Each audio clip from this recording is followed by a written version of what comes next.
విధంగా నా మీద దుష్ప్రచారం చేయటం జరుగుతూ ఉంది.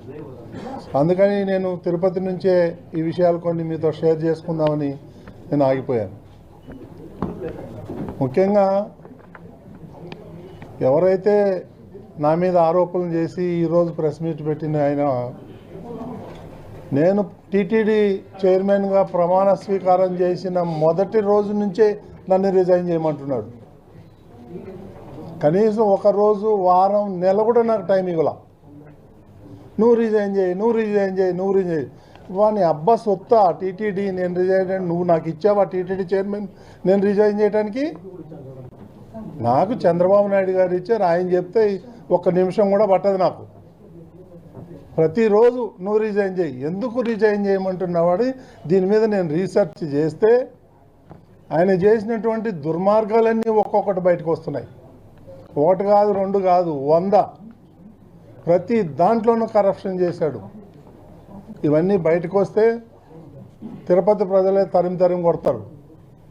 నేను ఈరోజు కూడా నిస్వార్థంగా ఏది ఆశించకుండా, నేను రాజకీయ నాయకుడిని కాదు, నేను ఒక మీడియా అధినేతని, నేను ఒక బిజినెస్ మ్యాన్ని. నాకు ఎన్నో అవకాశాలు వస్తే నేను వద్దనుకొని నాకు టీటీడీనే కావాలని ముఖ్యమంత్రి గారిని రిక్వెస్ట్ చేసి నేను ఇక్కడికి వచ్చాను. కొన్ని రిఫార్మ్స్ చేయాలి ఇక్కడ అని. గత 5 ఏళ్లలో మీరు చూసుంటారు ఎన్ని వేల టికెట్లు అమ్ముకున్నారు. నా దగ్గర రికార్డు ఉంది.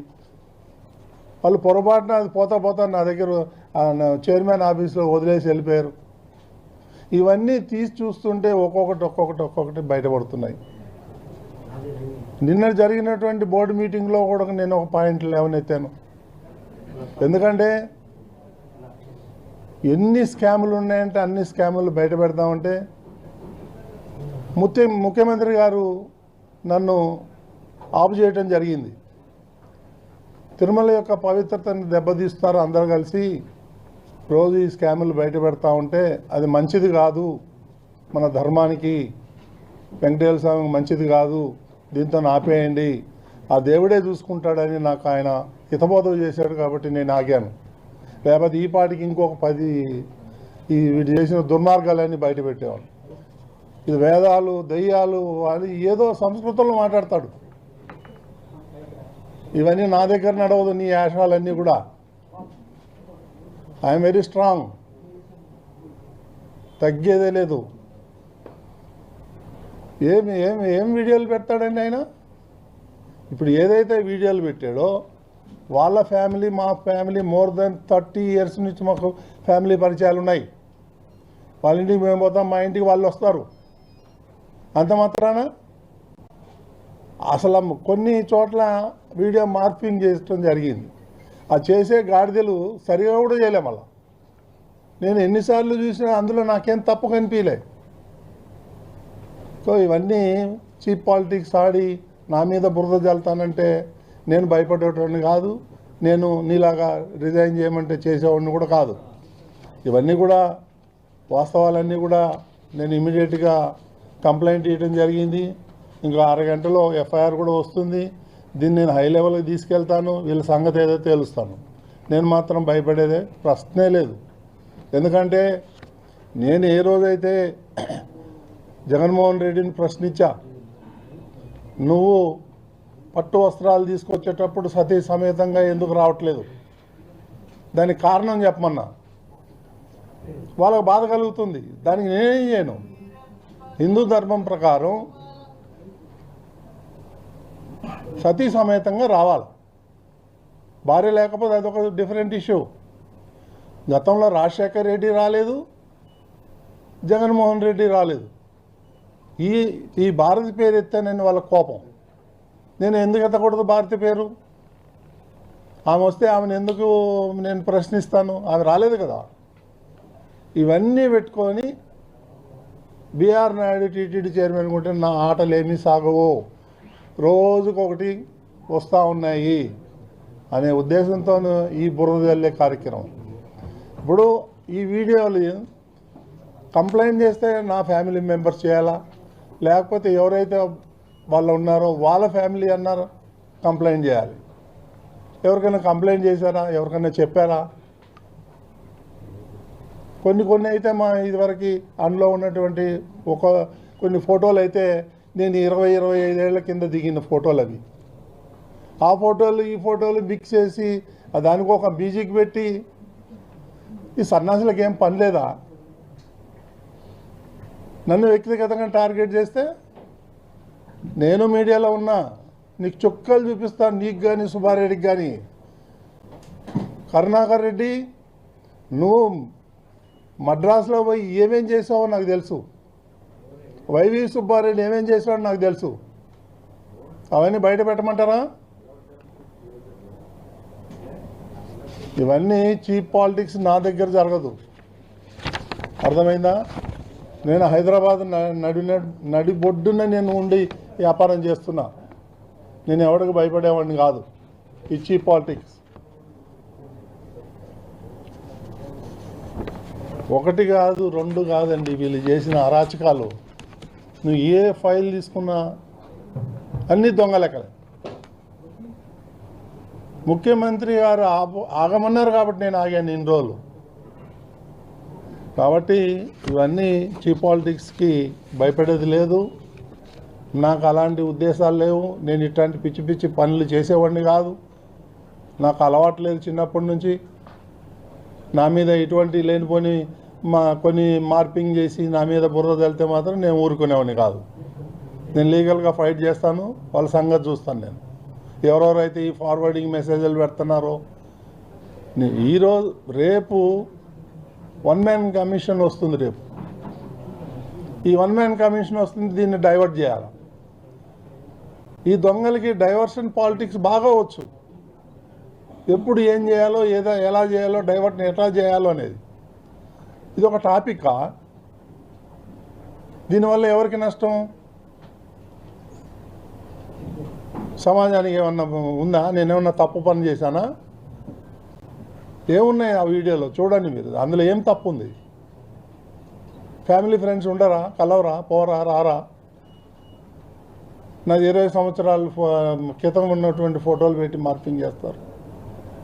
ఇవన్నీ నా దగ్గర నడవదు. నేను చెప్తున్నాను, నేను లీగల్గా ఫైట్ చేస్తాను. దేనికైనా సిద్ధంగా ఉన్నాను. నువ్వేదో బుడబుక్కలు బెదిరింపుకో, నువ్వు దిగిపో. ఇది ఒకసారి కాదు 100 సార్లు చెప్పినావు. నువ్వు దిగమంటే దిగటానికి రాలేదు. నేను ఈ ప్రాంతానికి చెందినోడినే. నువ్వన్న పక్క జిల్లా నుంచి వచ్చినావు. కాబట్టి ఎందుకంటే చెప్పాలంటే చాలా ఉన్నాయి. వాళ్ళ భాగవతం కూడా ఇక నేను ఊరుకునే లేదు. నా దగ్గర కూడా ఇన్వెస్టిగేషన్ జర్నలిజం, నా దగ్గర కూడా సీనియర్ జర్నలిస్టులు ఉన్నారు. వీళ్ళ కథలన్నీ తెలుస్తాను నేను.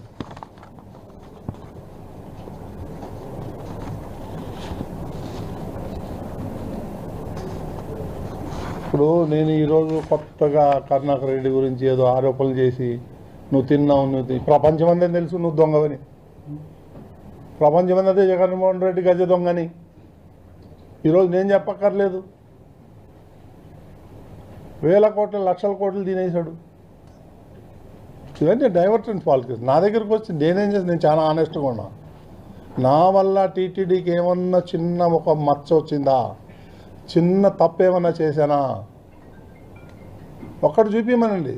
ఈ 1 year 2 months 3 monthsలో నేను నిస్వార్థంగా పనిచేస్తున్నాను. నాకు ఎన్నో అవకాశాలు వచ్చినా నేను టీటీడీలోనే వచ్చి ఇక్కడ పనిచేయాలి, కొన్ని రిఫార్మ్ చేయాలనే ఉద్దేశంతో వచ్చాను. కానీ నా పనులన్నీ వదులుకోవచ్చు నేను తిరుపతిలో కూర్చోవాల్సిన అవసరం నాకు లేదు. నమస్తే అండి, నా పేరు రజని. నేను ఒక న్యాయవాద వృత్తి, గుంటూరు పరిసర ప్రాంతాల్లోనే మేము ఉండేది. నిన్నటి రోజు ఫ్లెక్సీలో జరిగినటువంటి ఉదంతం ఏదైతే ఉందో చాలా ఆశ్చర్యం అనిపించింది. ఒక ఫ్లెక్సీ ఇన్ని గొడవలకి దారి తీస్తుందని ఫ్లెక్సీ చూడగానే అనుకున్నాను. అది రెచ్చగొట్టే ధోరణితో ఉంది. అసలు అయినా సిట్టు సిబిఐ కేసు ఇన్వెస్టిగేషన్ చేస్తుండగా పార్ట్ ఆఫ్ ద ఇన్వెస్టిగేషన్లో ఇతనే నేరగాడు అంటూ మీరు ఫ్లెక్సీలు పెడుతూ అలా చేయడం అనేది కరెక్ట్ కాదు. రెచ్చగొట్టే ధోరణితోనే చేశారు, కొట్టుకోవాలనే ధోరణితోనే చేశారు. అది ఒకచోట కాదు, రాష్ట్రం అంతా చేశారు. అది హేయమైన చర్య అంటూ వాళ్ళు చింపేస్తారని మీకు తెలుసు, వాళ్ళు చింపేస్తారని తెలుసు. అప్పుడు మీరు తిరగబడాలని అనుకుని జరిగినటువంటి చర్యలాగా అనిపించిందేమో, నాకైతే తెలియలేదు. సో ఎనీవే, నేనైతే చెప్తున్నాను, కర్రలు పట్టుకునే సాంప్రదాయం సాధారణ పౌరులకి లేదు. కర్రలు పట్టుకునేది కేవలం పోలీసు వారే, అది కూడా చట్టాన్ని చేతిలోకి తీసుకోవడానికి. కానీ ఈరోజు నడి రోడ్డులో ఒక ఎన్టీఆర్ గారి సర్కిల్ దగ్గర, మీరు పెట్టేసుకున్న సర్కిల్ అనుకోండి, అది ఎన్టీఆర్ గారి సర్కిల్.